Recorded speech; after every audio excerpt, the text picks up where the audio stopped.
भूषण, आज मैं आपके सामने एक बेहद ही महत्वपूर्ण मुद्दे पे बात करने जा रहा हूं। वो है भारत की अर्थव्यवस्था।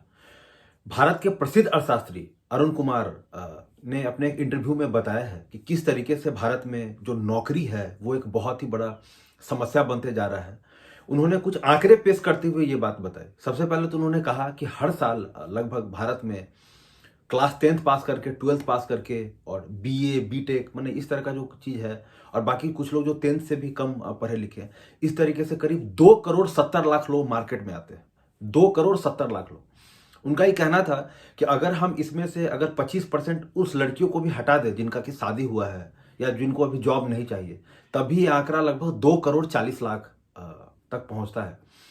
मतलब कि कम से कम 2 करोड़ 40 लाख नौकरी जो है हमको जॉब जनरेट करना है, चाहे वो गवर्नमेंट हो और प्राइवेट दोनों को मिलकर। जाहिर सी बात है इसमें प्राइवेट का ही सबसे ज्यादा रोल रहेगा। प्रसिद्ध अर्थशास्त्री रघुराम राजन ने भी यही चीज कहा था कि भारत में पढ़े लिखे लोगों के लिए कम से कम नौकरी जो है वो 70 लाख होना चाहिए। तो अरुण कुमार कहते हैं कि पिछले 3-4 साल से ऐसा हो रहा है कि औसत जो भारत में जो नौकरी पैदा हो रहा है वो लगभग 5 लाख है एक साल में। एक साल में केवल और केवल 5 लाख नौकरी पैदा ले रहा है। और जिसके कारण क्या है कि बड़ी संख्या में जो युवा है बेरोजगार है। अब बेरोजगार युवा करते क्या है, वो या तो फ्रस्ट्रेट हो जा रहे हैं, कुछ डिप्रेशन का शिकार हो जा रहे हैं, कुछ दारू पीने लग रहे हैं, कुछ सिगरेट, कुछ जो है वायलेंस कर रहे हैं, घर में ही माँ बाप से मारपीट कर रहे हैं। माने कहने का मतलब कि ये आर्थिक एस्पेक्ट तो है ही किसी भी कंट्री के लिए, क्योंकि जब लोग कमाएगा, जब युवा कमाएगा तो वो वहां पे मीन्स पैसा कमाएगा, वो वहां पे सामान खरीदेगा। इस तरीके से जो है मीन्स कंजम्पशन में और डिमांड बढ़ेगा और जीडीपी भी बढ़ता है। लेकिन जब वही युवा घर पे बैठ रहा है तो वो अपने जवानी का जो है बहुत इंपॉर्टेंट टाइम वेस्ट कर रहा है, और इस तरीके से बहुत सारा जो है सामाजिक समस्या भी उठ के खड़ा हो जाता है। उसके बाद उन्होंने कहा कि भारत में जो ऑर्गेनाइज सेक्टर है वो 6% है, अनऑर्गेनाइज सेक्टर है वो 94% है।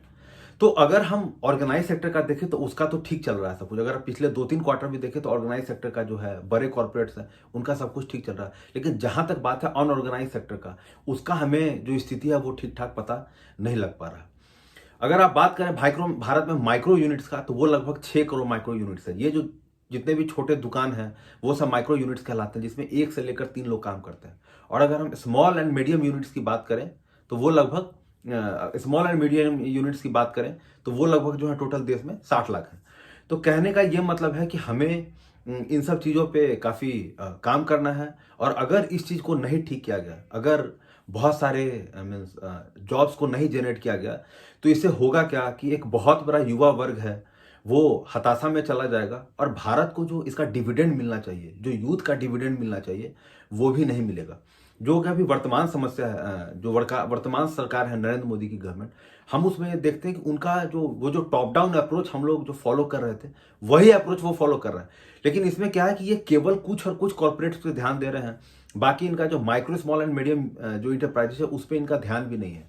जब कोविड के बाद जो है, जब रिलीफ पैकेज दिया गया था, जिसमें इन्होंने जो है मीन्स जो इस तरह के जो कंपनीज है उनको भी दिया था पीएलए स्कीम में, तो उसमें भी हमने देखा है कि 22 लाख करोड़ का जो इनका टोटल पैकेज था, उसमें 18 लाख करोड़ इन्होंने सिर्फ और सिर्फ बड़े कॉर्पोरेट्स को दिए थे, और केवल 4 लाख करोड़ जो है एमएसएमईज को दिए थे। अगर यही 4 लाख करोड़ से बढ़ा के इनको 8 लाख करोड़ दे दिया जाता और वहां 18 करोड़ से कम करके उनको 14 लाख करोड़ दे दिया जाता, तब आप देखते कि बड़ी संख्या में जो है जॉब जनरेट होते।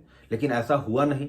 और आप जानते भी हैं कि 2019 में जब भारत सरकार ने जब कॉर्पोरेट टैक्स में डिडक्शन किया था, तो भारत सरकार ने ये सोचकर किया था कि ये जो बिग कॉर्पोरेट्स हैं वो अपना नया फैक्ट्री खोलेंगे, नया शोरूम खोलेंगे, और इस तरीके से जो यंग लड़के हैं उनको नौकरी मिलेगी। लेकिन हम जानते हैं कि वो जो 1,60,000 करोड़ जो भारत सरकार ने उनको रियायत दी थी, उसका पैसा सिर्फ उन्होंने, जो बड़े कॉर्पोरेट्स हैं, उन्होंने अपने ही टैक्स बचाने में और अपने ही पुराने कर्जे माने चुकाने में उन्होंने उसको लगा दिया। तो अरुण कुमार का कहना है कि जिस हिसाब से देश चल रहा है, जिस हिसाब से हम लोग को कुछ भी डेटा नहीं पता चल रहा है कि अभी वर्तमान जो है माइक्रो यूनिट्स कितने हैं, स्मॉल एंड मीडियम यूनिट्स कितने हैं, जिस तरीके से हमको कुछ भी ये सब चीज पता नहीं लगा, क्योंकि सेंसस इधर हुआ नहीं, आखिरी सेंसस 2011 में है। तो अरुण कुमार यही कहते हैं कि ये समस्या आगे चल के बहुत बड़ा हो जाएगा, और भारत सरकार को इसको हर हाल पे मिस ध्यान देना चाहिए। नहीं तो अगर हम लड़कों के युवाओं पे के नौकरी पे नहीं ध्यान दिए, अगर हमने उनके भविष्य पे नहीं ध्यान दिया, तो हम वही देखेंगे कि कैसे पार्लियामेंट में कुछ लड़के घुस गए, वो भी तो वहां वही बात कर रहे थे कि हमारे देश में जॉब्स का एक बहुत बड़ा क्राइसिस है। तो उम्मीद करता हूं कि जो आने वाली सरकार है, जो कि 2024 के बाद आएगी, चाहे जो भी नई सरकार बने, वो इन सब चीज़ों पे बहुत ही अधिक काम करेगी कि हमें 2 करोड़ जो 40 लाख लोग हैं जो हमारे मार्केट फोर्स में आ रहे हैं, उनको किस तरीके से मीन्स रोजगार मिले, चाहे 10,000 ही हो, चाहे 15,000 ही हो, चाहे 20,000 हो, लेकिन कम से कम रेगुलर पैसा तो हो। उसके अलावा भी केवल जॉब्स होने से ही मतलब नहीं है, क्वालिटी ऑफ जॉब्स भी कैसा है, मीन्स जो जहाँ पे काम कर रहे हैं वहाँ पे वर्क प्लेस में उनके पास सेफ्टी है कि नहीं है, बहुत ज़्यादा एब्यूज का तो सामना नहीं कर पा रहा। तो ऐसी कई तरह की समस्याएं हैं जो कि मीन्स हमें देखनी है, क्योंकि इन्हीं सब फेज से चाइना ने अपने आप को उबार लिया, इन सब फेज से यूनाइटेड स्टेट्स ने अपने आप को उबार लिया।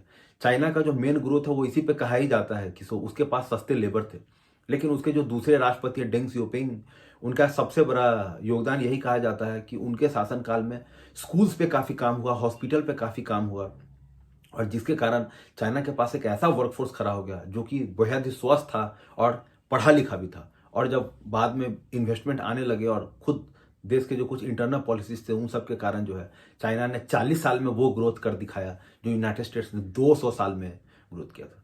उसका सबसे बड़ा एक रीजन ये भी था कि चाइना ने अपने मार्केट्स खोले और उसके यहाँ पे सस्ता लेबर था, इसलिए जो कंट्री यूनाइटेड स्टेट्स जाना चाहती थी वो न जाके सब अब चाइना में काम करने लगी, क्योंकि वहाँ पे चीप लेबर था।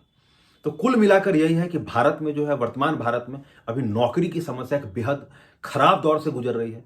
कोई भी मीडिया चैनल इस पे बात करने को तैयार नहीं है, क्योंकि अगर कोई भी मीडिया चैनल इस पे बात करता है तो वो सरकार के नज़र में आ जाएगा और उसके बाद जो है सरकार जो है उसका फंडिंग बंद कर देगी जो कि मीडिया चैनल को देता है। हम लोग देखते हैं कि कभी टाइम्स ऑफ इंडिया को 200 करोड़, तो कभी दैनिक जागरण को 100 करोड़, ये सब 4-5 साल में मिलते हैं। तो अगर वो सरकार से इस तरह का सवाल पूछेंगे तो उनका जो है दाना पानी सरकार बंद कर देगी। इसी डर से जो जॉब का जो मेन क्राइसिस है उस पर अब कोई भी जो नॉर्मल मीडिया चैनल है वो बात करने को रेडी नहीं है। लेकिन एक बेहद ही गंभीर समस्या है और हर युवा को इससे पूछना चाहिए कि आखिर जो 2 करोड़ 40 लाख लोग मार्केट में आ रहे हैं हर साल, उनको नौकरी कहाँ से मिलेगा। ये जो 5 लाख नौकरी पैदा हो रहा है इससे क्या होगा। बड़ी संख्या में हम देख रहे हैं कि लड़के जो है सरकारी नौकरी की तैयारी करते हैं, 4 साल 5 साल 6 साल, कोई बैंकिंग का तैयारी कर रहा है, कोई यूपीएससी का तैयारी कर रहा है, कोई बीपीएससी का तैयारी कर रहा है। मैंने अपने जवानी का वो 5 साल 8 साल 9 साल वो इसी में बर्बाद कर देते हैं, और उसमें भी कुछ लोग को नौकरी मिलता है और बाकी लोग को जो है नौकरी नहीं मिलता है। इसका सबसे बड़ा उदाहरण हम रेलवे का देखते हैं कि किस तरीके से रेलवे ने 35,000 वैकेंसी निकाला था ग्रुप डी का, और उसके लिए 1 करोड़ 30 लाख बच्चों ने फॉर्म भरा था, वो भी ग्रुप डी का नौकरी, जिसमें कि रेलवे ट्रैक को ठीक ठाक करना, वो सब तरह की नौकरी आती है। तो अभी वर्तमान भारत में जॉब क्राइसिस एक बहुत बड़ा समस्या है, और अगर हमने इस पे ध्यान नहीं दिया तो हमारे पास जो इतना यूथ पॉपुलेशन है उसका हम फायदा नहीं उठा पाएंगे, और ये एक देश के लिए बेहद ही घातक समस्या आगे चल के साबित होगी। उम्मीद करता हूं आज का वीडियो आपको बहुत पसंद आया होगा। धन्यवाद।